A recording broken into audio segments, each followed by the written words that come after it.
Episode തുടക്കത്തിൽ നമ്മൾ കാണുന്നത് നമ്മുടെ ന്യൂറ് സംസാരിക്കുന്നത് കേട്ട് നമ്മുടെ ഫ്രണ്ടിൽ നെറ്റിയിരിക്കുന്നതായിരിക്കും. എന്നിട്ട് നമ്മുടെ ഫ്രണ്ട് ചോദിക്കും, ഞാനെന്തേ കേൾക്കുന്നേ, അയ്യോ ഇതെന്താ സ്വപ്നമാണോ, ഞാനിതൊരു എണ്ണിച്ചില്ലേ, ന്യൂറോ നീ ശരിക്കും സംസാരിച്ചതാണോ എന്നോട് എന്ന് പറയും.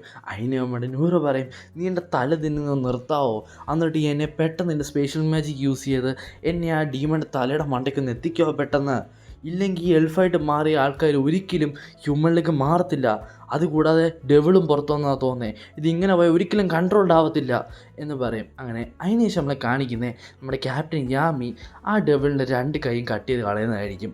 അങ്ങനെ കട്ട് ചെയ്ത രണ്ട് കൈ അപ്പം തന്നെ ആ ഡെവിൾ ഹീൽ ചെയ്തെടുക്കും. അത് പെട്ടെന്ന് തന്നെ ഒരു സ്റ്റോണിൻ്റെ മര നമ്മുടെ യാമിയുടെ മുകളിലേക്ക് ഇടും. അതിനുശേഷം ക്യാപ്റ്റൻ യാമി ചിന്തിക്കാൻ തുടങ്ങും, അപ്പോൾ ഇവൻ്റെ വേർഡ്സാണ് ഇവൻ്റെ മാജിക് അല്ലേ, ഇവൻ എന്ത് പറഞ്ഞാലും ആ റിയാലിറ്റിയിലേക്ക് കൺവേർട്ട് ആവും, ഇവന് സാധനങ്ങൾ എടുത്ത് എറിയാൻ പറ്റും, സ്റ്റോമിനെ മഴ പെയ്യാൻ പറ്റും. ഈവൻ നമ്മുടെ കോളറ്റിൻ്റെ മാജിക്ക് അതൊരു ഇലയായിരുന്നു, അല്ലെങ്കിൽ ഒരു വൈനായിരുന്നു, ആ വൈനെ അതേപടി തന്നെ വാടിച്ച് കളഞ്ഞു. അതേപോലെ തന്നെ യാമി ആലോചിക്കുന്ന വേറെ കാര്യം എന്താ വെച്ചാൽ, ഇവൻ പറയുന്നതെല്ലാം സത്യമാവുമെങ്കിൽ ഇവൻ എന്തുകൊണ്ട് ഞങ്ങൾ മരിക്കട്ടെ എന്ന് പറയുന്ന ഒരു ഓർഡർ കൊടുത്തില്ല. ഇവൻ പറയുന്ന ഏത് ഓർഡറും അതേപടി ഇവൻ്റെ മാജിക്ക് അനുസരിച്ച് അതേപോലെ തന്നെ റിയാലിറ്റി കൊണ്ടുവരുമെങ്കിൽ ഡെത്ത് എന്ന് പറയത്തത് എന്താ, അപ്പോൾ ഇവൻ്റെ മാജിക്കിനും അതിനനുസരിച്ചുള്ള ലിമിറ്റേഷൻസ് ഉണ്ടോ. അങ്ങനെ നമ്മുടെ ക്യാപ്റ്റൻ യാമി കോളറ്റിനോട് പറയും, നീ ആ വാളിനെ ഒന്ന് തടുത്ത് വെക്കാൻ പറയും. അങ്ങനെ അത് കേട്ട് നമ്മുടെ കോളറ്റ് എൽഫായിട്ടുള്ള കോളറ്റ് അതിനെ തടുക്കുകയും ചെയ്യും. എന്നിട്ട് നമ്മുടെ കോളറ്റ് ചിന്തിക്കും, കഴിഞ്ഞ തവണ ഇവൻ ഞാൻ ചെയ്തപ്പം ഇവനാണെങ്കിൽ എൻ്റെ ഇലകളെല്ലാം വാടിച്ചു കളഞ്ഞു, പക്ഷേ ഈ തവണ അവൻ എന്താ ചെയ്യാത്തത്, ചിലപ്പം ഇനി അതിനായിട്ട് അവൻ എന്തെങ്കിലും ലിമിറ്റേഷൻസ് ഉണ്ടാകുമോ. എനിക്ക് തോന്നുന്നു ഇവൻ കൊടുക്കുന്ന സ്പെൽ, ഇവൻ്റെ വേർഡ്സായിട്ട് പറഞ്ഞ ആ സ്പെൽസിന് ഇവൻ ഇത്ര മാജിക്കുകൾ അതിനകത്ത് വെച്ച്, അല്ലെങ്കിൽ മാജിക് മാന അതിനകത്തെ കൺവേർട്ട് ചെയ്തിട്ടാണ് അവൻ കൊടുക്കുന്നത്. അപ്പോൾ ഓരോ വേർഡ് അവൻ പറയുമ്പോൾ, ഓരോ സ്പെല്ല് വേർഡായിട്ട് അവൻ പറയുമ്പോൾ അതിനകത്ത് അവൻ ഇത്ര മാന വെക്കും. അങ്ങനെ അതിന് ശേഷം നമ്മുടെ ക്യാപ്റ്റൻ യാമി ഒരു കാര്യം ശ്രദ്ധിക്കും, കാരണം ഇവന് ഷേർലറ്റിൻ്റെ മാജിക്കെല്ലാം കൺട്രോൾ ചെയ്ത് അതിനെ വീക്കാക്കി മാറ്റാൻ പറ്റുമെങ്കിലും, ഇതിനെ ബ്രേക്ക് ചെയ്യാൻ പറ്റുമെങ്കിലും നമ്മുടെ ക്യാപ്റ്റൻ യാമിയുടെ മാജിക്കിനെ ബ്രേക്ക് ചെയ്യാൻ പറ്റിയിട്ടില്ല. കാരണം അതൊരു ഡാർക്ക് മാജിക്കാണ്. ആ മാജിക്ക് അവൻ ആ ഡെവിളിന് നേരെ വിടുമ്പം ആ ഡെവിളിൻ്റെ ഇഞ്ചുറും ആവുന്നുണ്ട്, ഡെവിൾ അതിനെ ബ്ലോക്ക് ചെയ്യുന്നതിന് പകരം അതിൽ നിന്ന് ഡോഡ്ജ് ആവുകയാണ് ചെയ്യുന്നത്. അങ്ങനെ നമ്മുടെ യാമി എന്ത് ചെയ്തു, അവൻ്റെ മാജിക്ക് അല്ലെങ്കിൽ ഡാർക്ക് മാജിക് യൂസ് ചെയ്ത് വീണ്ടും ഒരു അറ്റാക്ക് യൂസ് ചെയ്തു. പക്ഷേ ആ അറ്റാക്ക് നമ്മുടെ ഡെവിൾ ഡോഡ്ജായി മാറും. അങ്ങനെ അത് കണ്ട് നമ്മുടെ ലിച്ച് എന്ത് ചെയ്യും, അതിനെ അബ്സോർവ് ചെയ്തിട്ട് തിരിച്ച് നമ്മുടെ ഡെവിളിൻ്റെ അടുത്ത് വീണ്ടും പറവിടും. അതിൽ നിന്നും നമ്മുടെ ഡെവിളാണെങ്കിൽ ഡോഡ്ജ് ചെയ്യും. എന്നിട്ട് പറയും, ലിച്ച് നീ ഈ ഒരു അവസ്ഥയിലും നീ നിൻ്റെ ഫുൾ പവർ എടുത്ത് ഫൈറ്റ് ചെയ്യുന്നുണ്ടല്ലോ, നിന്നെ ഞാൻ സമ്മതിച്ചിരിക്കുന്നു എന്ന് പറയും. അതിന് ഷോർലറ്റ് ആലോചിക്കാൻ തുടങ്ങും, അതെ അവൻ ഇതുവരെ ഫുള്ളായിട്ട് ഉണർന്നിട്ട് പോലുമില്ല, സംസാരിക്കാൻ പോലും അവന് കഴിയുന്നില്ല, ആ അവസ്ഥയെ പോലും അവൻ ഞങ്ങളോടെല്ലാം കീപ്പപ്പ് ചെയ്യുന്നുണ്ടല്ലോ, അത് ലിച്ചിൻ്റെ വലിയൊരു കഴിവ് തന്നെയാണെന്ന് തന്നെ അവൾ പറഞ്ഞ് അതിലൊന്ന് സന്തോഷിക്കുകയും ചെയ്യും. എന്നിട്ട് നമ്മുടെ ക്യാപ്റ്റൻ യാമി വീണ്ടും ആലോചിക്കാൻ തുടങ്ങും, ഇപ്പോൾ നമ്മുടെ മാച്ചെല്ലാം കറക്റ്റ് ഈക്വലായിട്ടാണ് പോകുന്നതെന്ന് തോന്നും. കാരണം ഡെവിളിൻ്റെ ഒപ്പത്തിനൊപ്പം അവർക്ക് പിടിക്കാൻ പറ്റുന്നുണ്ട്. പക്ഷേ ഉടനെ തന്നെ ഇത് മാറാൻ തുടങ്ങും. അപ്പോഴേക്കും ഡെവിൾ വീണ്ടും ആ സ്റ്റോമിനെ മരത ചെയ്യാൻ തുടങ്ങുന്നത്.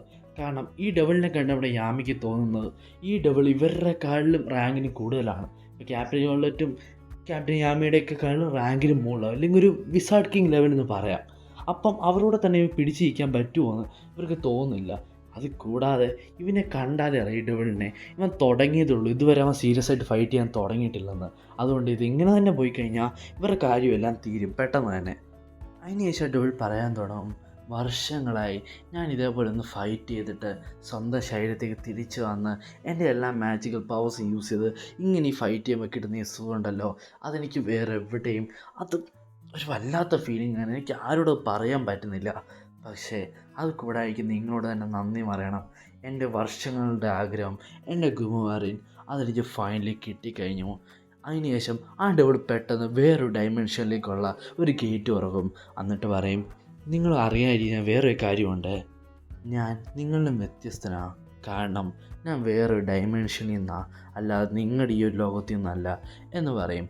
അങ്ങനെ അത് കേട്ട് നമ്മുടെ ക്യാപ്റ്റൻ ഷോർലറ്റ് അല്ലെങ്കിൽ എൽഫായിട്ടിരിക്കുന്ന ഷോർലറ്റ് പറയും, അത് വേറൊരു ഡയമെൻഷനിലെ മാജിക്കല്ലേ, അതിനെ ഇനി എങ്ങനെ തടുക്കുമെന്ന്. അങ്ങനെ അതിനകത്തുനിന്ന് എന്തോ ഒരു പ്രത്യേക ടൈപ്പിലെ ജീവിയാണോ ചെടിയാണോ എന്തുവാണെന്നോ അറിയാൻ പറ്റാത്ത ഒരുത്തരം ജീവി തന്നെ വിളിക്കാം, അതിങ്ങനെ പുറത്തു വരാൻ തുടങ്ങി, ഒരു എമൗണ്ട് ലൈക്ക് ലിമിറ്റ് ഇല്ലാത്ത രീതിയിൽ. അങ്ങനെ ഇതിന് നമ്മുടെ ക്യാപ്റ്റൻ യാമി അറ്റാക്ക് ചെയ്ത് അവോയ്ഡ് ചെയ്യാമെന്ന് വിചാരിച്ച് ആ രണ്ട് സ്ലാഷ് വെച്ച് കൊടുക്കും. പക്ഷേ അതതിൻ്റെ മുകളിൽ 0 എഫക്റ്റ് ആയിരുന്നു.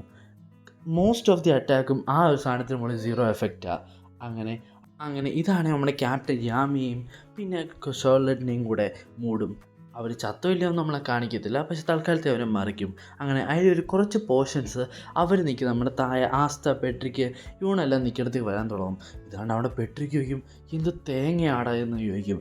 അങ്ങനെ അതിന് ശേഷം നമ്മളെ കാണിക്കുന്നത് നമ്മുടെ ന്യൂറോയും ഫിൻട്രലിനെയും ആയിരിക്കും. എന്നിട്ട് അവരാണെങ്കിൽ ആ ഒരു മാജിക്കൽ സ്റ്റോൺസ് നമ്മുടെ പെട്രിക്ക് വെച്ച് അവിടെ വന്നിട്ട് ആ സ്റ്റോൺസ് എല്ലാം നമ്മുടെ ന്യൂറോ ഫിൻട്രലിനോട് എടുക്കാൻ പറയും. അങ്ങനെ അതിന് ശേഷം നമ്മുടെ ഫിൻട്രൽ ആ സ്റ്റോൺസ് എല്ലാം കളക്ട് ചെയ്യും. എന്നിട്ട് നമ്മുടെ ന്യൂറോ പറയും, ഇത് നമ്മുടെ ഫസ്റ്റ് വിസാർഡ് കിങ്ങിൻ്റെ സ്റ്റാച്യൂൻ്റെ അകത്ത് വെക്കാൻ പറയും. അങ്ങനെ അതെല്ലാം വെച്ചതിന് ശേഷം നമ്മുടെ ഫിൻട്രലിന് അതിൽ നിന്നൊരു ചെറിയൊരു മാജിക്കിൻ്റെ പ്രസൻസ് ഫീൽ ചെയ്ത് ഇങ്ങനെ വരാൻ തുടങ്ങി. അങ്ങനെ അതിന് ശേഷം നമ്മൾ വീണ്ടും കാണിക്കുന്നത് നമ്മളെ ക്യാപ്റ്റൻ യാമിയും ഷൗലറിനെ ആയിരിക്കും. അവരാണെങ്കിൽ ഇതിൽ നിന്ന് രക്ഷപ്പെടാൻ വേണ്ടി ഇങ്ങനെ ഡോടിച്ച് പൊയ്ക്കൊണ്ടിരിക്കുകയും പെട്ടെന്ന് നമ്മുടെ ഷൗലറിനാണെങ്കിൽ അതിനകത്ത് പെട്ട് പോകുന്നതായിട്ട് കാണിക്കും. പക്ഷേ അവിടെ നമ്മുടെ ഷൗലറിനെ രക്ഷിക്കാൻ വേണ്ടി നമ്മുടെ യാമി ഷൗലറിൻ്റെ മുകളിൽ അറ്റാക്ക് ചെയ്തിട്ട് അവൾ അതിൽ നിന്ന് പുറത്തേക്ക് എടുക്കും. ആ സമയത്ത് നമ്മുടെ യാമിയുടെ മുകളിൽ ആ ഒരു ജീവി ആക്രമിക്കും, ഇല്ലെങ്കിൽ ആ ഒരു ജീവി ടച്ച് ആവും. ആ സമയത്ത് തന്നെ നമ്മുടെ ആ ഒരു കൈയുടെ ഒരു ജീവൻ എടുത്തെന്നാണ് പറയുക, ആ ഒരു കൈ അത്രയും ഭാഗത്തെ. അപ്പനാണ് നമ്മുടെ ഡുള്ള് പറയുന്നത്, ഈ ഒരു ജീവി ലൈഫ് സ്പാനിനെ അല്ലെങ്കിൽ ജീവിതത്തെ സക്കിയെടുക്കും, നമ്മുടെ ആ ഒരു അത്രയും ഭാഗത്തൊരു ജീവൻ തന്നെ അങ്ങ് വലിച്ചു കയറി എടുക്കും. അതിൽ നിന്ന് ഹീൽ ചെയ്താൽ മാത്രമേ ശരിയാവത്തുള്ളൂ. അങ്ങനെ അതിന് ശേഷം നമ്മളെ കാണിക്കുന്ന ആ ഒരു ജീവി പെട്ടെന്ന് നമ്മുടെ താഴെ ആസ്തയുടെ ഫ്ലോറിലേക്ക് വരുന്നതായിരിക്കും. ഇത് കണ്ട് നമ്മുടെ പെട്രിക്കും യൂണയെ അറ്റാക്ക് ചെയ്യുമെങ്കിലും അതെല്ലാം ഇവരുടെ ഒരു എനർജിയെ വലിച്ചെറുക്കും, വേണ്ടി ഒരു മാനയും ആ ഒരു സ്പെല്ലിനെല്ലാം വലിച്ചിങ്ങനെ എടുക്കുന്നതേ ഉള്ളൂ. അങ്ങനെ അതിന് ശേഷം നമ്മുടെ പെട്രിക്ക് മനസ്സിലായി ഇതിങ്ങനെ ലൈഫിനെ വലിച്ചെടുക്കുന്ന ഒരു തരം ജീവിയാണ്. അങ്ങനെ അതിന് ശേഷം മെമ്മോസയും പിന്നെ അവർ ഹീൽ ചെയ്തുകൊണ്ടിരിക്കുകയായിരുന്നു. ആ സമയത്ത് അവർക്ക് അവിടെ നിന്ന് എണ്ണിച്ച് മാറാൻ പറ്റുന്നതെന്ന് പറഞ്ഞാൽ നമ്മുടെ ആസ്തിൻ്റെയും അവരെ എടുത്തതുകൊണ്ട് കയറിയും. ഈ സമയത്തേക്ക് ആ ജീവിയാണെങ്കിൽ ഇവരുടെ മണ്ടയ്ക്കേക്ക് വീരും, നമ്മുടെ ആസ്തയുടെ മണ്ടയ്ക്ക്. ആണ് ആസ്ത പെട്ടെന്ന് ചത്തെന്ന് വിചാരിച്ചെങ്കിലും അവൻ്റെ ആൻറ്റിസോഡ് യൂസ് ചെയ്ത് അവിടെ നിന്ന് രക്ഷപ്പെടുകയും ചെയ്യും. ഇത് കണ്ട് എല്ലാവരും പെട്ടെന്ന് ഞെട്ടി. അപ്പോൾ അവിടെ പെട്രിക്ക് പറയും, അപ്പം ഈ ആൻറ്റിസോഡ് അപ്പോൾ ഈ ഒരു സാധനങ്ങൾക്ക് എതിരെ യൂസ് ചെയ്യാൻ പറ്റും അല്ലേ, അപ്പോൾ നമുക്ക് ഡെവിളിൻ്റെ മാജിക്കിനെതിരെ ഫൈറ്റ് ചെയ്യാൻ വേണ്ടി ഒരു ചാൻസായി. അങ്ങനെ അതിന് ശേഷം നമ്മുടെ മൊമോസ അവളുടെ മാപ്പ് യൂസ് ചെയ്തിട്ട് ഈ ഒരു ജീവികൾ ഇങ്ങനെ ചുറ്റുപാടുള്ള എല്ലായിടത്തേക്കും പടർന്നിട്ടുണ്ടെന്ന് അവരോട് പറയും. അങ്ങനെ അതിന് ശേഷം നമ്മുടെ ക്യാപ്റ്റൻ നോസിൽ പറയും, ഈ ഒരു സ്ഥലത്തിരിക്കുന്ന ബാക്കിയുള്ള എല്ലാവരും അപ്പോൾ ഡേഞ്ചറിലാണെന്ന് അർത്ഥം, അതുകൊണ്ട് അവരെ രക്ഷിക്കണമെങ്കിൽ ഇവൻ പോകണം എന്ന് പറയും. അങ്ങനെ അതുകൊണ്ട് നമ്മുടെ ക്യാപ്റ്റൻ നോസിൽ പറയും, മൊമോസയും ഞാനും കൂടെ പോയി ഇവിടെ ബാക്കി പെട്ടെടുക്കുന്ന ഹ്യൂമണിൽ നിന്ന് എൽഫിലേക്ക് മാറിയവരെ ബാക്കിയുള്ള ആൾക്കാരെ രക്ഷിക്കുക എന്ന് പറയും. ആ സമയം കൊണ്ട് നമ്മുടെ പെട്രിക്കും പിന്നെ യൂണോയും ആസ്തയും കൂടി ചേർന്ന് ഇവരുടെ മാജിക്കിനെ കമ്പൈനായിട്ട് യൂസ് ചെയ്ത് ഈ ഒരു തടസ്സത്തെ അപ്പുറത്ത് പോയി ആ ഒരു ഡീമനോട് ഫൈറ്റ് ചെയ്യാൻ പറയും. അങ്ങനെ അതിന് ശേഷം ഇവരെല്ലാം റെഡി ആയി നിൽക്കും, അവരവിടെ വഴിക്ക് പോകും. അങ്ങനെ അതിന് ശേഷം നമ്മളെ കാണിക്കുന്നത് നമ്മുടെ ന്യൂറോ ആയിരിക്കും. ന്യൂറോ പറയും, എൻ്റെ മാജിക് എത്ര വൃത്തികെട്ട മാജിക്കാ, നിങ്ങളുടെ ഈ ഒരു രൂപം തന്നെ കണ്ടില്ലേ, ഞാൻ കാണണം ഇത്രയും കാലം.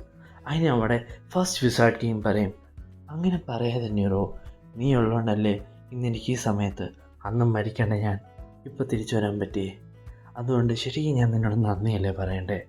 അങ്ങനെ അതിന് ശേഷം നമ്മുടെ ന്യൂറോ മനുഷ്യനിലേക്ക് മാറും, നമ്മുടെ ഫസ്റ്റ് വിസാർഡ് കിങ് ഹ്യൂമനിലേക്കും വരും. ഇത് കണ്ട നമ്മുടെ ഫെൻഡ്രൽ പെട്ടെന്ന് ഞെട്ടി ചോദിക്കും, എന്തെവിടെ നടക്കുന്നത്, എനിക്കൊന്നും മനസ്സിലാവുന്നില്ല. അങ്ങനെ അതിന് ശേഷം നമ്മുടെ വിസാർഡ് കിങ് പറയും, വർഷങ്ങൾക്ക് മുമ്പേ ഞാൻ മരിക്കാൻ പോയായിരുന്നു, ആ സമയത്ത് ന്യൂറോ അവളുടെ മാജിക് യൂസ് ചെയ്ത് എന്നെ ഈ ഒരു സ്റ്റാച്യൂലേക്ക് സീൽ ചെയ്ത് വെച്ചു. ഇപ്പോൾ ദാ ഈ സ്റ്റാച്യൂ ഇല്ലെങ്കിൽ ഈ ഒരു സീല് ഈ സ്റ്റോൺസ് കൊണ്ട് ബ്രേക്ക് ചെയ്തു, ഞാൻ തിരിച്ചു വന്നു. അപ്പോൾ നമ്മുടെ ഫ്രണ്ടിൽ ആലോചിക്കും, ഇത്രയും പവർഫുള്ളായിട്ടുള്ളൊരു മാജിക്കാണ് ഫസ്റ്റ് വിസാർഡ് കിങ് യൂസ് ചെയ്യുന്നത്, എന്നിട്ടോ ഇത്ര ഏറ്റവും താഴ്മയോടെയാണല്ലോ സംസാരിക്കുന്നത് എന്ന് പറയും. അങ്ങനെ അതിന് ശേഷം നമ്മുടെ ന്യൂറോ പറയും, അതെ ഞാൻ ഈ സീലിനകത്ത് പെട്ടെടുക്കുമായിരുന്നു, ഇപ്പം ഞാനും റിലീസായി എന്ന് പറയും. അങ്ങനെ ഫ്രണ്ടിൽ ചോദിക്കും, ഓക്കെ അത് മനസ്സിലായി, പക്ഷെ നീ എന്തിനാ എൻ്റെ കൈ പിടിച്ചേക്കുന്നത് ന്യൂറോ? അപ്പം തന്നെ നമ്മുടെ ഈ വിസാർഡ് കിങ്ങിൻ്റെ ട്രാൻസ്പോർട്ടേഷൻ മാജിക് യൂസ് ചെയ്ത് ഇവർ ലൈറ്റിൻ്റെ സ്പീഡിൽ പെട്ടെന്ന് തിരിച്ച് നമ്മുടെ ടൗണിലേക്ക് അല്ലെങ്കിൽ നമ്മുടെ ക്ലവർ കിങ്ഡത്തിലേക്ക് എത്തും. എന്നിട്ട് നമ്മുടെ വീണ്ടും ഈ ഷാഡോ പാലസിലേക്കുള്ള വഴി നമ്മുടെ ന്യൂറോ തുറന്നിട്ട് നമ്മുടെ ഫീൽഡറിൽ താഴോട്ടേക്ക് ഇടും. എന്നിട്ട് നമ്മുടെ ഫീൽഡറിൽ ചെറിയ ലിഫ്റ്റ് കൊടുത്തിട്ട് അവർ തിരിച്ചു പോകും ആ ഷാഡോ പാലസിലേക്ക്. എന്നിട്ട് നമ്മുടെ വിസാർഡ് കിങ് പറയും, സോറി ന്യൂറോ, നിങ്ങൾക്ക് എനിക്ക് വേണ്ടി വെയിറ്റ് ചെയ്യേണ്ട വന്നില്ലേ കഴിഞ്ഞ 500 വർഷങ്ങളായിട്ട്. അതിന് ന്യൂറോ പറയും, ഇനി ഒരിക്കലും 500 വർഷം മുമ്പ് നടന്ന കാര്യം ഇന്നിവിടെ വീണ്ടും നടക്കല്ല്, ഇതെന്തായാലും ഇത്തവണ തടഞ്ഞേ പറ്റൂ എന്ന് പറയും. അങ്ങനെ അതിന് ശേഷം നമ്മളെ കാണിക്കുന്ന 500 വർഷങ്ങൾക്ക് മുമ്പ് നടന്ന കാര്യമായിരിക്കും.